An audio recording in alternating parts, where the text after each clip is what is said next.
Este podcast es presentado por VU.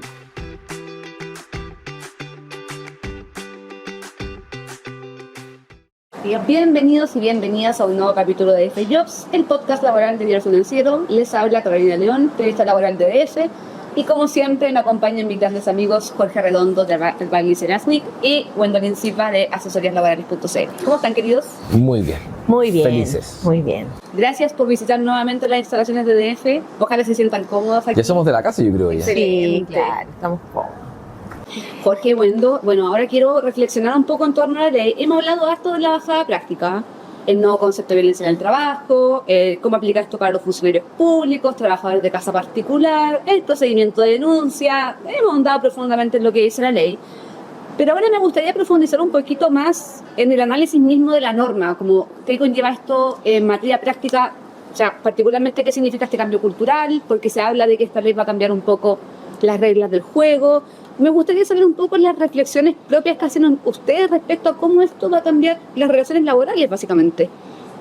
¿A quién parte la cuento? Mira, yo he insistido harto que esto no cambia. A ver, la ley Karin no viene a cambiar mucho la norma en términos de los conceptos, pero sí tiene una particularidad, y yo creo que es la gracia de la ley Karin, es que apunta a la prevención. ¿Ya? Que eso es una novedad porque le pone énfasis a esto que es salud y seguridad en el trabajo. ¿Ya? Como que normalmente estamos acostumbrados a tener normas que nos regulan cosas, pero que no se hacen cargo de la protección de los trabajadores. Yo creo que ese es su gran impulso, y en ese sentido ha generado un efecto que ya lo hemos visto esta semana, la previa y desde que aparece en vigencia el 1 de agosto, es la sensibilización. Yo creo que eso es fundamental. O sea, estamos viendo propaganda en canales de televisión que nos dicen, oye, mira, esto no vamos a aguantar, y yo creo que eso es lo fundamental del LECAI, partiendo por eso, ¿ya? Que nos ha generado que esta visión de que, oye, esto no se puede hacer, ahora deberíamos haberlo pensado siempre. Esto no se debe hacer nunca. No se requiere una ley. Exactamente, pero como somos un país más legalista, necesitamos de repente que alguien venga y que nos ponga el garrote al lado también. Es como si usted lo hace, ojo, tiene estas consecuencias. Es que lamentablemente ocurrieron situaciones que reforzaron la necesidad de una normativa. O sea, no olvidar que esta ley surge por un caso bien dramático. Ahora, eso sí, pero me llama la atención, es súper dramático. Es funcionario público, ojo, y lo que más hemos impulsado es el privado. El caso de Karin Salgado, funcionario público. Testigo, no tenemos mucha cosa con respecto a los testigos. O sea, como que igual, claro, yo creo que es un puntapié inicial, pero sí es un cambio cultural, al menos de sensibilización. Mirémonos a nosotros, qué estamos haciendo, qué está pasando en nuestros ambientes de trabajo. ¿Son tóxicos, como en la nueva terminología, o no? Sí, yo a eso quiero agregarle, estoy totalmente de acuerdo con la Wendo, que es lo que hemos tratado y que creo que lo hablamos en los primeros capítulos en esta sesión de Ley Karin. Y yo le agrego a eso que esas situaciones que eventualmente se gatillan con relaciones laborales vigentes. Y claro, nuestra, creo yo, sistema cultural y de relaciones laborales no está habituada a que las personas conflictuadas sigan siendo parte de la organización cuando la empresa tiene que tomar medidas de resguardo, tiene que investigar, tiene que tomar posición y tiene que después resolver, y donde eventualmente incluso la resolución puede no generar satisfacción en uno o incluso las dos personas involucradas, que puedan llegar eventualmente a seguir siendo compañeros de trabajo después de un periodo de tiempo, si es que eventualmente la decisión no es el despido. Entonces, ahí también lo que he resaltado ahí es que esto, que me toca más por el lado quizás de las empresas, de las organizaciones, es de qué manera tú administras este tipo de materias, porque las personas hay temas de proyección laboral, hay temas de retención de talento, hay temas de cuidado y hay temas de fidelidad en el proceso. Yo recurro a mi empleador porque si recurro, creo que algo va a pasar, y todo eso con relaciones laborales vigentes. Normalmente los empleadores, la conflictividad o es quizás con organizaciones sindicales donde el tema no es personal, es más bien de reivindicaciones de condiciones laborales y remuneracionales, o eventualmente algún tipo de conflictividad es con alguien que tiene la calidad de ex trabajador, pero deja de participar en cierto modo de la habitualidad de la organización. Esto va a pasar en la etapa ya concluida la prevención, pero puede pasar la etapa de investigación, con las cifras también que todos manejamos más extraoficialmente, va a pasar con personas que tienen sus relaciones laborales vigentes. Y eso para mí es un tema, y que si bien Ley Karina habla de prevención y de investigación, que son los dos grandes pilares, yo el tercero es lo que creo que podemos como acuñar como la gobernanza. Esto implica ser administrado. Sí. Esto no puede depender de un área, de un jefe, que a la larga los estándares sean definidos por el jefe que está a cargo. Esto, creo yo, es un tema, así como está la ley de responsabilidad penal, persona jurídica, códigos de ética, códigos de conducta, a toda la organización. transversal, y requiere gestión. Mal llevado esto daña el clima, daña personas y genera secuelas a las personas. Si los espacios de trabajo son espacios de sociales. Ahora, eso es importante, claro, y me llama la atención, a lo mejor el ámbito de mi desempeño era un poco más distinto, pero en la dirección del trabajo, por ejemplo, claro, se investigaba solamente aquello con relación laboral vigente. Entonces uno veía esto normalmente, porque una vez que terminaba la relación laboral, ya la dirección del trabajo solamente participa a través de la conciliación. Pero es complejo, sobre todo por las expectativas. Yo creo que ahí también es una cosa que este no es un tema solamente de abogados, porque claro, tengo dos abogados, pero también es un tema social que lo puede abordar desde la sociología y la psicología. Porque ¿cómo van a hacer las personas a reinsertarse en el espacio de trabajo? En el servicio público ya tenían en los protocolos MALS algunas cosas, porque tenemos, ¿qué pasa? La investigación, supongamos, no se constata. Claro, ¿Ya? Hubo una denuncia de acoso, no se constata, pero ya se generó un espacio de, entre comillas, bandos en el equipo de trabajo. Hubo testigos que declararon por una parte, testigos que declararon por otro, una jefatura que tuvo que tomar medidas de resguardo y después todos vuelven al trabajo. Y le vas a pedir productividad y que las cosas sean de No, buena y que manera. trabajen en equipo y que un montón de cosas. Y aquí no pasó nada, básicamente. Claro, porque tampoco uno puede generar acciones, y esto también es importante, de represalia, por ejemplo, a aquel que denunció. Así es. Entonces, tampoco puedo estar cambiando condiciones de trabajo con respecto a aquel que denunció, porque también ya estoy dando señales que tiene que ver con esta gobernanza, con este monitoreo, porque ¿qué señales voy a dar? Si lo cambio de lugar de trabajo, entonces, estoy diciendo no denuncia, o al revés, cambio al denunciado, que no se constató nada. Entonces, mira, aunque igual no hubo constatación, igual lo tratan como si hubiese sido una persona que es culpable de algo. Y que no es medida de resguardo ese cambio, porque la medida de resguardo ya se acabó. Todo. La medida de resguardo es, en cierto modo, accesorio a la existencia de un proceso. Culminada la investigación, cesan las medidas de resguardo. Entonces estos son cambios, en cierto modo, impositivos, bajo lógica de ius variandi, pero que tienen una causa, que es el proceso previo. Entonces, Y lo es complicado. y se me hace inevitable recordar una reflexión que dio Weldon en el primer capítulo de esta serie sobre Ley Karin, que es que cuando hablemos de Ley Karin o pensemos en Ley Karin, no la hagamos únicamente como posibles víctimas, sino que también esto nos invite a hacer una reflexión interna de cómo uno como trabajador también se comporta, porque uno también puede ser posible agresor. O sea, no necesariamente que algo sea con intención, pero un comentario quizá un poco fuera de lugar, un chiste que no es chistoso para la persona que yo estoy orientando, porque al final todas esas cosas evitan construir malos climas laborales, básicamente. Y también tener también la apertura a que personas se te puedan también acercar a comentarte actuaciones propias que uno lleva a cabo. Es decir, no solamente cuestionarse respecto a cuestiones para atrás, sino que en los equipos de liderazgo que uno tiene también generar la fiabilidad de que, así como hoy lo laboral es evidentemente transaccional por en cuanto a intercambio de información, que también del plano personal uno también pueda recibir quizás también un feedback respecto de cómo se relaciona con un equipo, con su entorno, en un caso de liderazgo respecto del equipo que tiene a su cargo. Claro, yo creo que está, claro, por esa parte una reflexión personal, pero también la comunicación efectiva. O sea, si tú de repente me dices algo que me parece fuera de lugar o medio desubicado, tener la posibilidad de decirte, ¿sabes qué? No me gusta ese comentario. Y eso genera unas mejores relaciones laborales. Yo creo que hoy día está un poco eso. A mí me preocupa que va a haber un segmento que en este momento está muy complicado, muy asustado, que son los mandos medios, ¿ya? Porque claro, ellos ejercen una jefatura y entienden que esto es en contra de ellos, ¿ya? No necesariamente todos podemos estar en situación de ser afectados o ser denunciados, pero normalmente, claro, estas jefaturas intermedias hoy día, yo creo que ahí está arduo el trabajo. Yo me imagino Jorge trabaja mucho más con las empresas, pero ahí yo veo un sector importante de trabajadores que están asustados, están como en el jamón del sándwich. Así es. ¿Ya? Un empleador que les pide eficiencia, productividad, qué sé yo, y sienten que hoy día tienen una espada por otro lado que los va a obligar pueden ser denunciados, puede estar en riesgo su trabajo. Entonces yo creo que ahí hay que hacer un buen coaching principalmente. Totalmente, porque Ley Karin, desde esa lógica de ese mando medio, Ley Karin no inhibe las facultades de dirección, de administración, de sanción, no rompe lo más propio del vínculo de subordinación y dependencia, entonces no puede implicar la paralización, pero tampoco implica que aquí se hace como cada dueño de un feudo y domina a su equipo de trabajo de la forma que quiere.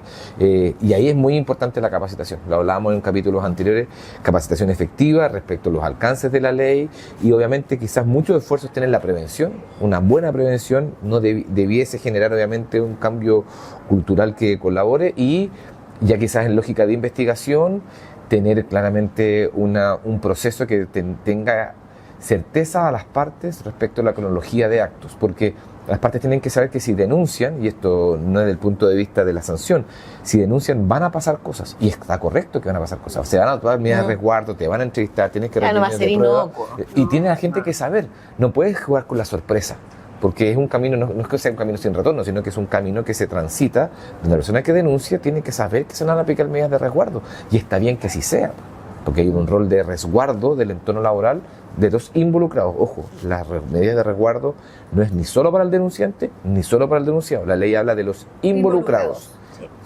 Y yo creo que la capacitación y la sensibilización es súper importante, y eso ya llevamos unas semanas ya bastantes de Ley Karin, pero todavía hay empresas que están en pañales, que no están o recién están capacitando, servicios públicos que también recién lo están haciendo, pero también yo recibí como muchos reportes de repente, no, sí, pero nos mandaron unas cápsulas en un e-learning, pero no le pudimos preguntar a nadie. Un video y listo.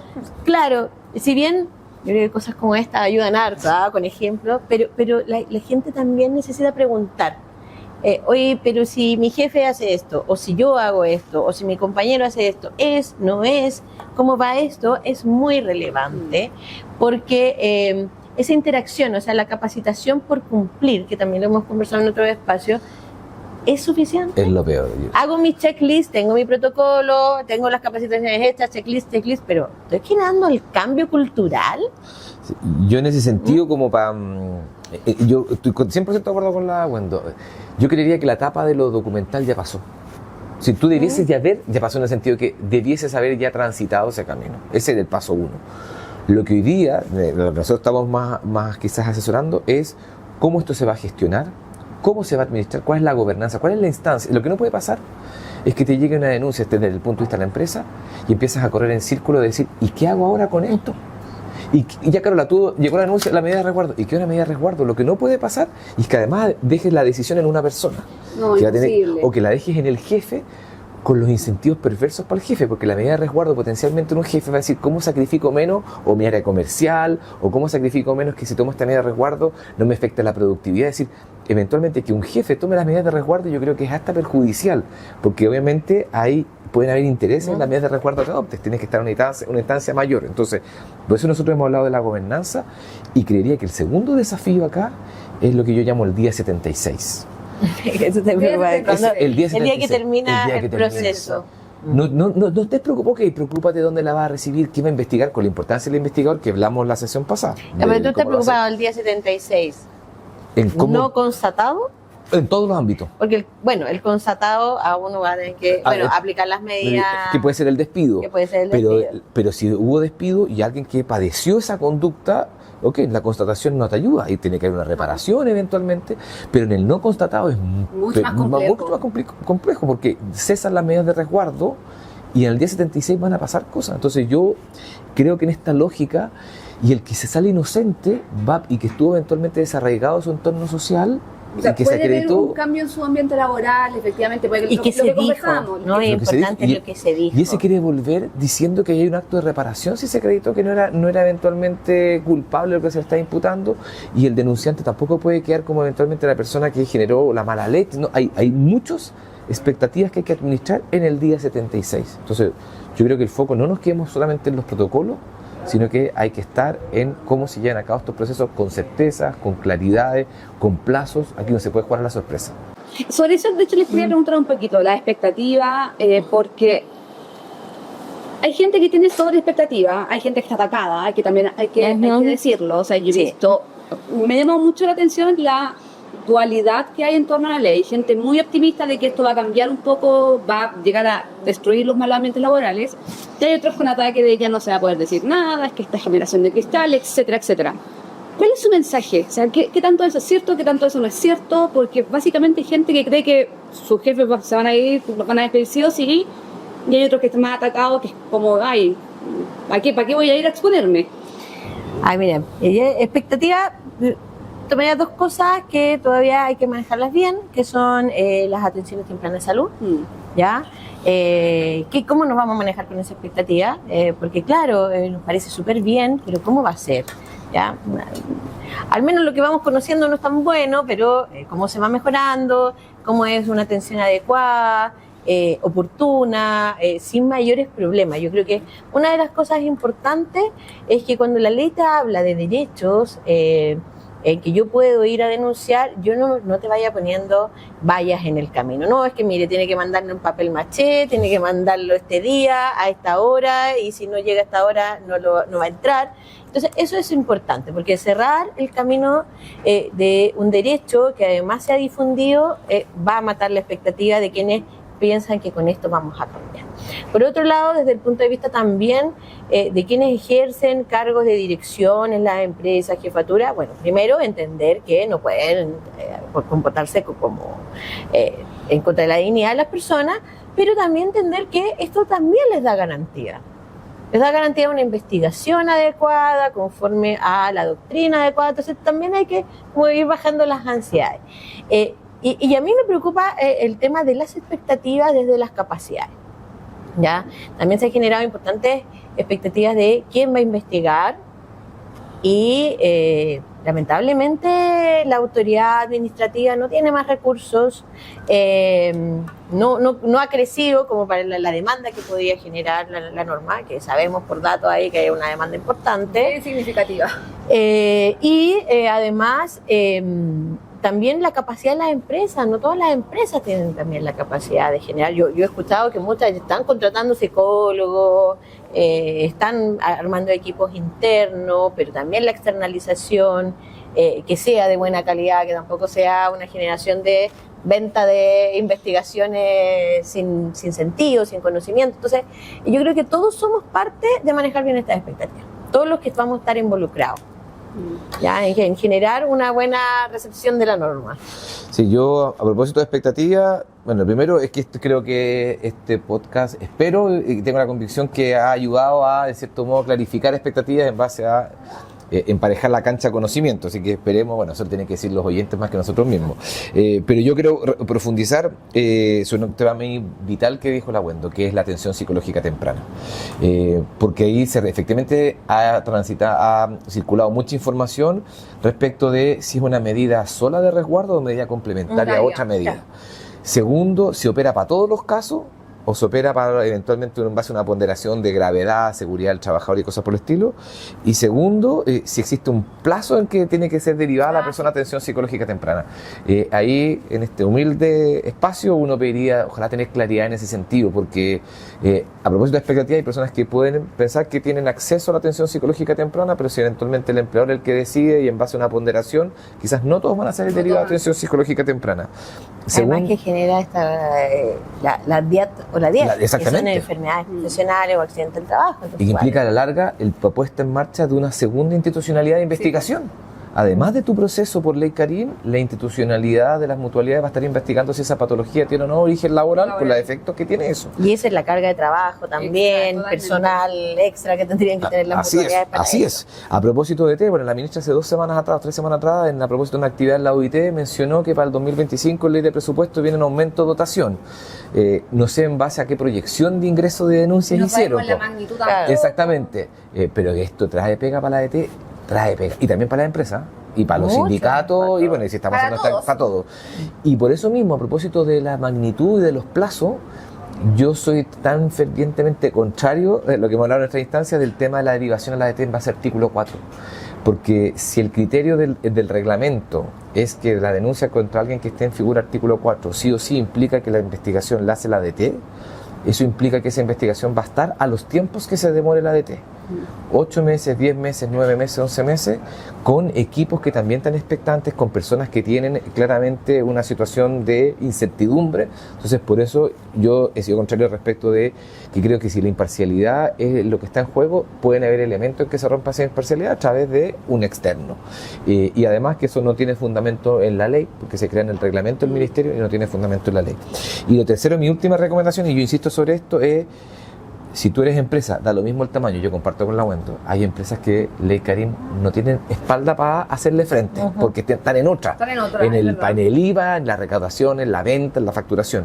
Pero si usted es de las que quiere prepararse, prepárese como si recibiese una denuncia y tiene que hacerse cargo de las personas que presentó la denuncia y la persona sobre la cual se presentó la denuncia, es decir, el denunciante y el denunciado, y desde ya tenga claridad de cuáles son las acciones que va a adoptar. No improvise, la improvisación acá tiene costo y ese costo lo van a subir la organización y lo van a subir los trabajadores.